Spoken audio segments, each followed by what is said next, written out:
Hello साथियों, नमस्कार। स्वागत है आप सबका आपके अपने नासी पोर्टल यूट्यूब चैनल पर, जहां पर आपको सभी सरकारी भर्तियों की इन्फॉर्मेशन सबसे पहले आपके साथ शेयर एंड कम्युनिकेट की जाती रहती है। और साथ ही साथ आपको जो है वीकली करंट अफेयर्स यानी कि साप्ताहिक जो करंट अफेयर्स होता है वो आपको यहाँ पर उसकी बारे में आपको अपडेट यहाँ पर करी जाती रहती है। और मेरी कोशिश ये रहती है कि आप सभी लोगों को, हालाँकि आप सभी लोग जो डेली करंट अफ़ेयर्स है वो तो आप रीड करते हैं, अध्ययन करते हैं, आप उसका पाठन करते हैं, परंतु आपका जो वीकली करंट अफ़ेयर्स है ये आपका पूरे सप्ताह का जो है, पूरे वीक का आपका ये रिवीजन भी करा देता है। और अति महत्वपूर्ण जो है संपूर्ण सप्ताह का निचोड़ आपको यहाँ पर देखने को मिलता है।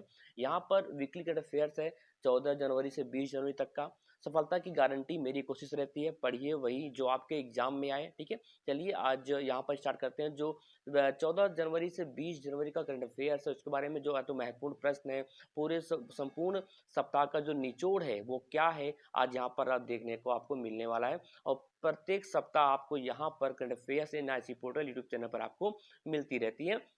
और जो आपके कॉम्पिटिटिव एग्जाम यानी कि जो प्रतियोगी परीक्षाएं होती हैं, सभी प्रतियोगी परीक्षाएं, उसमें जो महत्वपूर्ण एग्जाम प्रश्न होते हैं, पॉइंट्स होते हैं, टॉपिक्स होते हैं करंट अफेयर्स से रिलेटेड, वो आपको यहाँ पर देखने को मिलती है। Okay, let's go. आपका ज़्यादा टाइम वेस्ट ना करते हुए स्टार्ट करते हैं। और पूरा वीडियो फुल्ली वीडियो वॉच करने से पहले जिन लोगों ने इस चैनल को अभी तक सब्सक्राइब नहीं करा तो जल्दी से जल्दी फटाफट चैनल को जरूर सब्सक्राइब कर लें, जिससे कि आप सभी लोगों को आगामी सभी सरकारी भर्ती की इन्फॉर्मेशन और वीकली करंट अफेयर्स आपको उसकी जानकारी मिल सके। चलिए लेट्स गो, स्टार्ट करते हैं आज के वीकली करंट अफेयर्स के बारे में।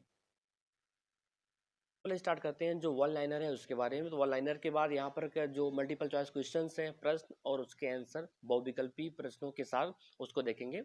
तो सबसे पहला पॉइंट है, नए दिशा निर्देश भारत में 16 वर्ष से कम उम्र के छात्रों को कोचिंग सेंटरों में प्रवेश पर रोक लगाते हैं। और 23 से 31 जनवरी तक लाल किला दिल्ली में भारत पर्व के रूप में मनाया जाएगा। खेलो इंडिया यूथ गेम्स 2024 19 जनवरी से 31 जनवरी 2024 तक तमिलनाडु में मनाया जाएगा, खेला जाएगा। ईरान पाकिस्तान सीमा संघर्ष, ये बढ़ता तनाव, बहुत ही तनाव बढ़ रहा है ईरान पाकिस्तान जो सीमा संघर्ष है उसको लेकर। उसके बाद विकसित भारत संकल्प यात्रा, जहां पर प्रमुख केंद्रीय योजनाओं को बढ़ावा देने और सरकार द्वारा अभियानों की निगरानी करना। ओडिशा के मुख्यमंत्री ने पुरी के जगन्नाथ मंदिर के चारों ओर एक विरासत गलियारे श्री मंदिर परिक्रमा प्रकल्प का अनावरण किया। कहां पर किया? ओडिशा के मुख्यमंत्री। ओडिशा के वर्तमान मुख्यमंत्री कौन है, आप कमेंट करके हमें जरूर बताएं। विक्स इंडिया 2024 की शुरुआत हैदराबाद के बेगमपेट हवाई अड्डे पर हुई। नई दिल्ली, भारत में शांति के लिए एशियाई बौद्ध सम्मेलन एबीसीपी की 12वीं महासभा। लियोनेल मेस्सी ने एक बार फिर सर्वश्रेष्ठ फीफा पुरुष खिलाड़ी का पुरस्कार जीता। एक बार फिर से कौन है लियोनेल मेसी? किस खेल से संबंधित है, कमेंट करके बताएं। पिछले 9 वर्षों में लगभग 25 करोड़ लोगों ने खुद को गरीबी से बाहर निकाला है। ये किसका रिपोर्ट है? ये नीति आयोग की रिपोर्ट है। नीति आयोग का वर्तमान अध्यक्ष कौन है और इसका मुख्यालय कहाँ है, कमेंट करके जरूर बताएं। 54वां विश्व आर्थिक मंच शिखर सम्मेलन स्विट्जरलैंड के दावोस में शुरू हुआ। 22 जनवरी की प्राण प्रतिष्ठा से पहले रामलला विराजमान की प्राण प्रतिष्ठा के लिए अनुष्ठान वहां पर शुरू हो गया है।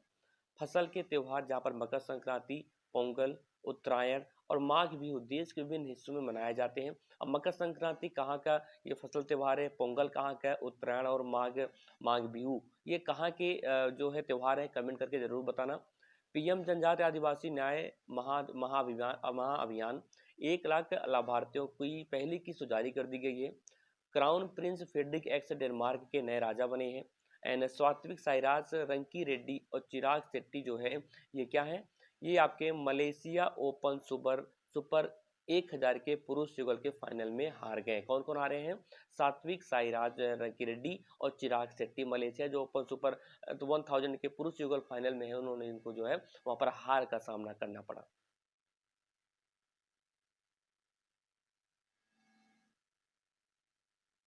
अब स्टार्ट करते हैं जो वीडियो फॉर्मेट है, जहां पर आपको देखने को मिलेगा बहुविकल्पी प्रश्नों के साथ और इस सप्ताह का करंट अफेयर, जहां पर करंट अफेयर्स है 14 जनवरी से 20 जनवरी 2024 तक का हिंदी लैंग्वेज में, और आपको यहाँ पर देखने को मिलेगा। ओके, यहाँ पर उसका ये जो मोटो है आपको देखने को मिल सकता है, विंग्स इंडिया 2024, इसका लोगो यहाँ पर आपको दिख रहा होगा। इससे भी संबंधित बहुत सारे प्रश्न पूछ लेते हैं करंट अफेयर्स में। Connecting India to the world and to Amrit Kaal, starting the edge and a stage for Indian civil aviation 2047।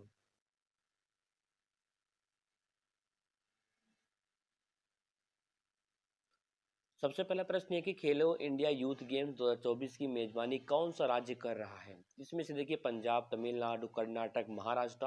तो आपको बता दूं यहाँ पर कौन सा ऑप्शन सही है, option D is the right answer, यानी कि ऑप्शन डी महाराष्ट्र में खेलो इंडिया यूथ गेम 2024 की मेजबानी यहाँ पर कौन कर रहा है, महाराष्ट्र नहीं, सॉरी फॉर दिस, तमिलनाडु कर रहा है। B is the right answer, Tamil Nadu, जहां पर योगी सॉरी मुख्य आपके जो प्रधानमंत्री हैं माननीय नरेंद्र मोदी जी ने, इन्होंने वहां पर उद्घाटन किया है।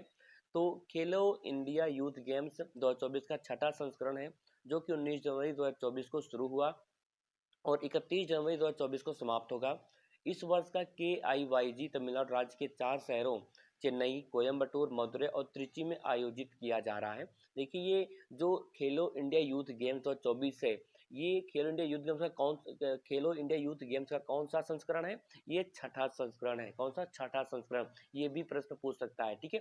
और इसकी मेजबानी कौन सा राज्य कर रहा है, तमिलनाडु कर रहा है। इसका जो उद्घाटन कौन किया, आपके प्रधानमंत्री नरेंद्र मोदी जी ने वहां पर जाकर, और वहां के जो KM स्टालिन वहां के मुख्यमंत्री, उनके साथ इन्होंने वहां पर उद्घाटन किया। ओके, गणतंत्र दिवस समारोह के हिस्से के रूप में भारत पर्व 2024 कहाँ आयोजित किया जाएगा, तो ये जो है इंडिया गेट दिल्ली, लाल किला दिल्ली, राजपथ दिल्ली, फिरोज शाह कोटला दिल्ली, ठीक है। इसमें से कौन सा ऑप्शन सही है, B is the right answer, Lal Qila Delhi में। बता दूं आपको, पर्यटन मंत्रालय ने, जो आपका पर्यटन मंत्रालय है, उन्होंने 23 से 31 जनवरी तक दिल्ली के लाल किले के सामने लॉन और ज्ञान पथ पर, कौन से पथ पर, लॉन और ज्ञान पथ पर गणतंत्र दिवस समारोह के हिस्से के रूप में वार्षिक कार्यक्रम भारत पर्व का आयोजन कर रहा है। ये जो भारत पर्व है, ये आपका वार्षिक पर्व है, प्रतिवर्ष मनाया जाता है, ठीक है। वार्षिक पर्व है, कौन सा है, भारत पर्व। और ये कब से कब तक मनाया जाता है, 23 से 31 जनवरी। कौन मनाता है, पर्यटन मंत्रालय के द्वारा ही यहाँ पर आयोजित किया जाता है, इसका आयोजन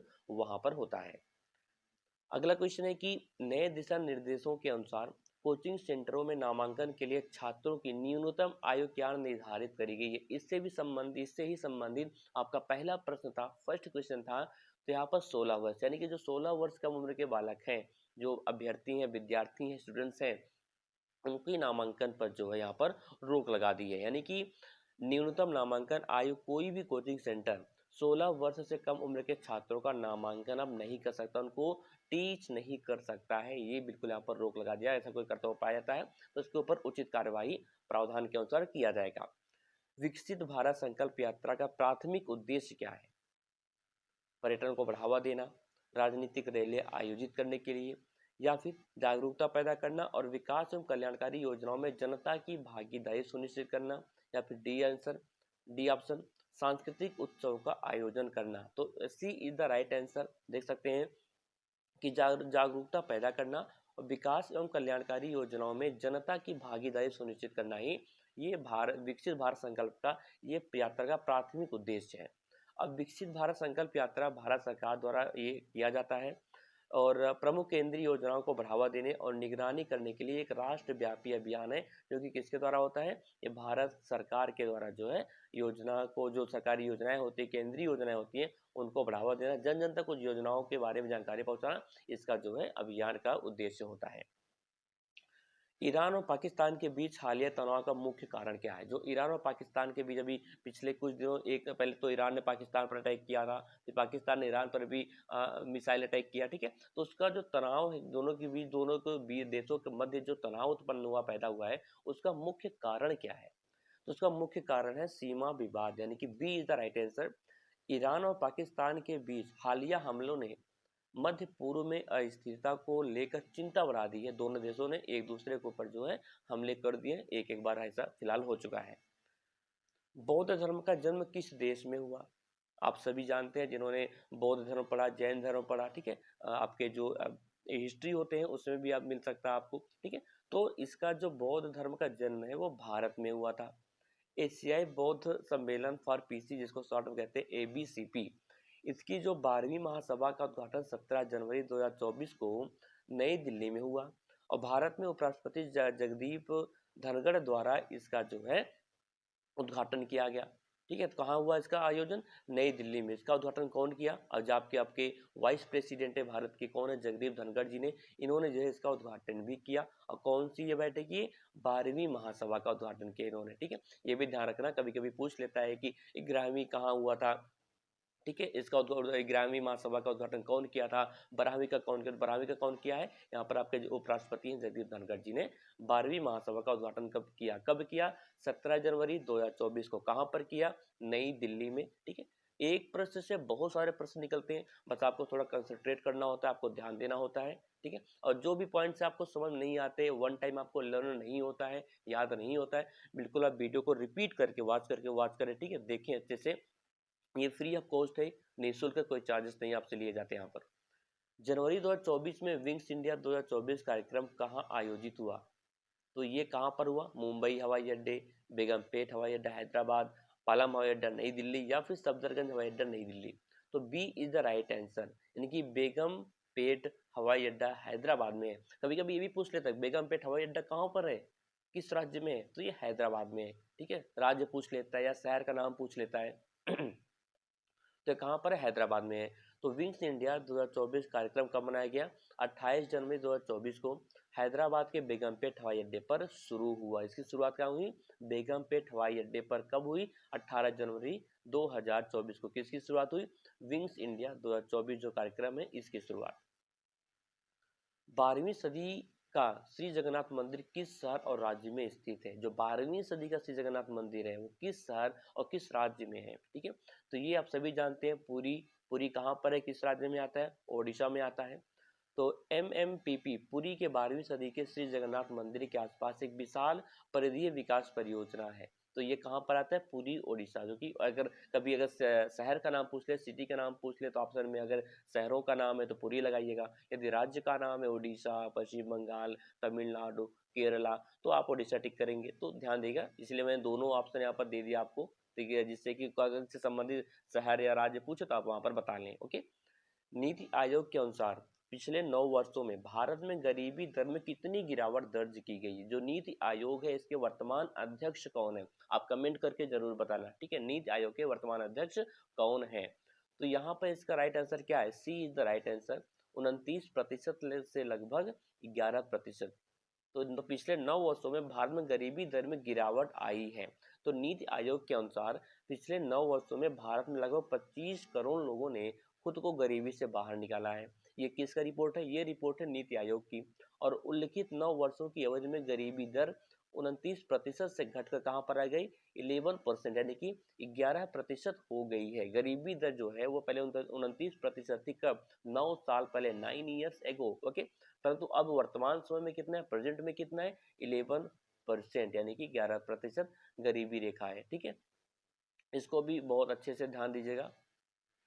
अगला प्रश्न है कि वर्तमान में भारत में नीति आयोग के मुख्य कार्यकारी अधिकारी यानी कि CEO के रूप में कौन कार्यरत है? हालांकि इसके जो वर्तमान अध्यक्ष हैं वो कौन है कमेंट करना, लेकिन इसकी जो CEO है वर्तमान समय में, CEO का मतलब होता है मुख्य कार्यकारी अधिकारी। तो कौन है? VVR सुब्रमण्यम, यानी कि D is the right answer.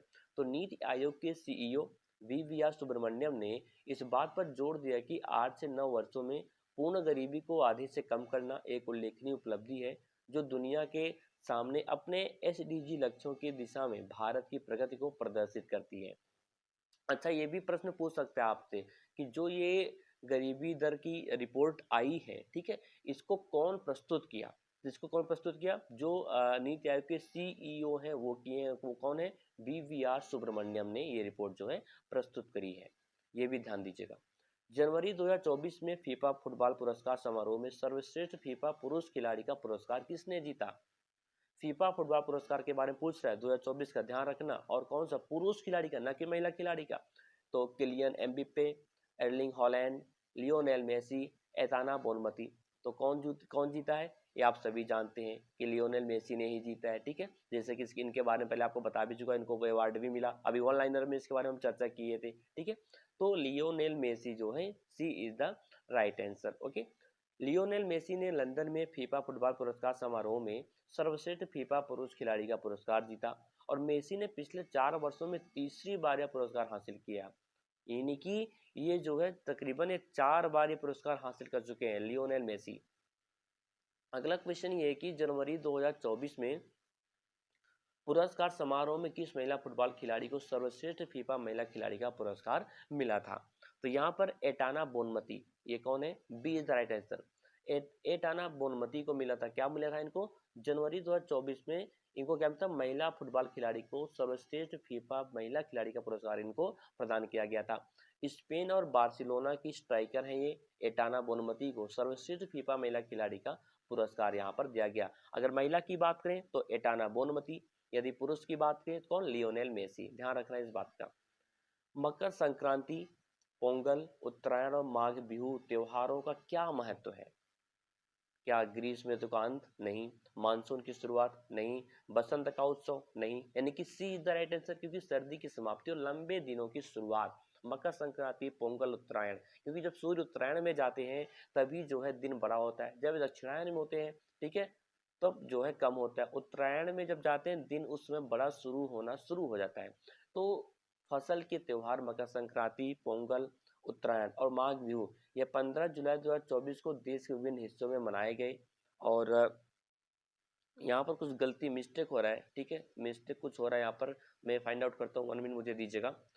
फसल के तौर मकर संक्रांति, पोंगल, उत्तरायण और माघ बिहू 15 जुलाई 2024 को देश के विभिन्न हिस्सों में मनाए गए। हालांकि मकर संक्रांति 12 से 14 जनवरी के बीच में मनाया जाता है।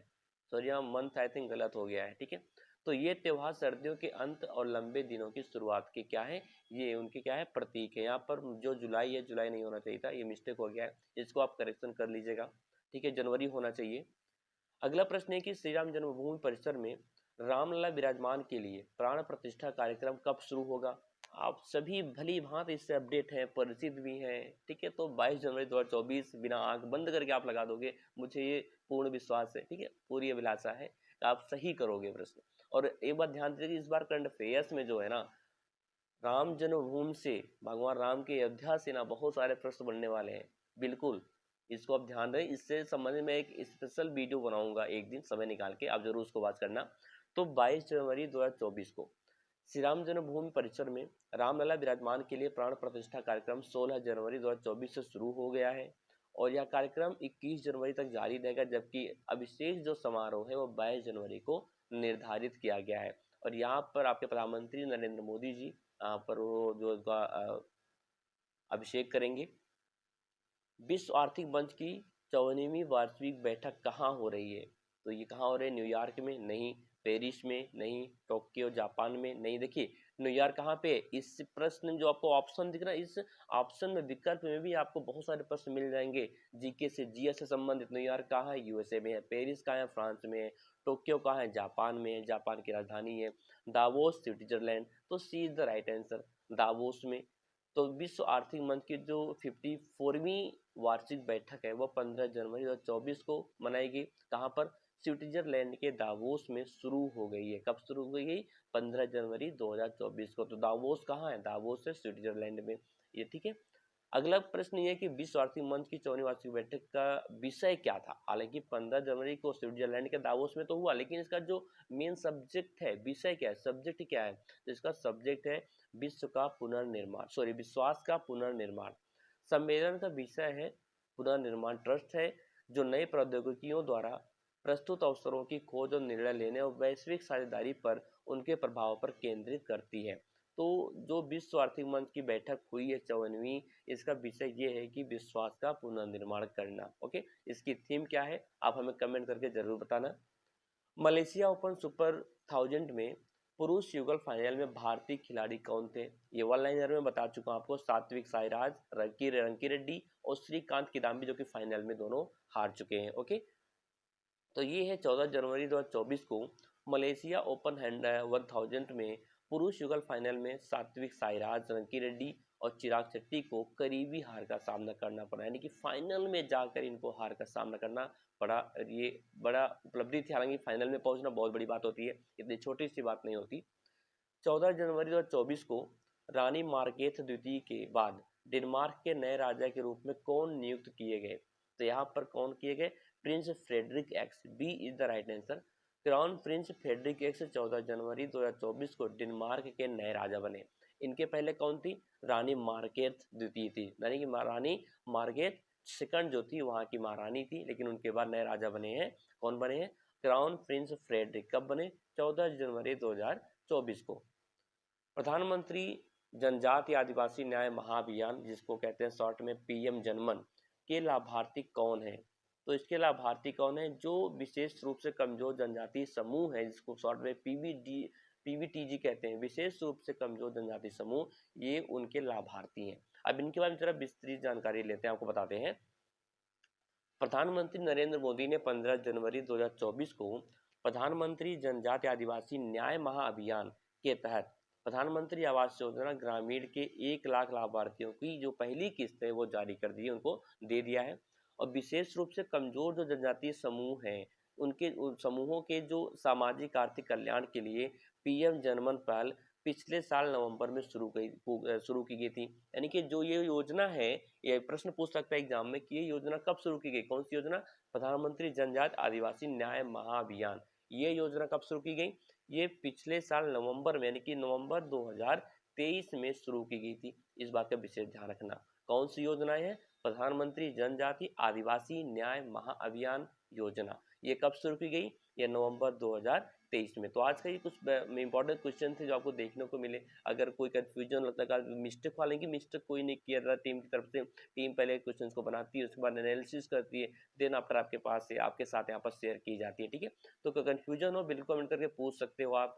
और आप डेली आप एनआईसी पोर्टल यूट्यूब चैनल को विजिट करते रहा करें, जिससे कि आगामी जितनी भी सरकारी भर्तियाँ आती हैं उसकी सूचना आपको यहाँ पर मिल सके। चलिए दोस्तों, मिलते हैं अगले वीडियो में नई जानकारी के साथ, नई सोच के साथ। तब तक के लिए bye bye and all the best, have a nice day.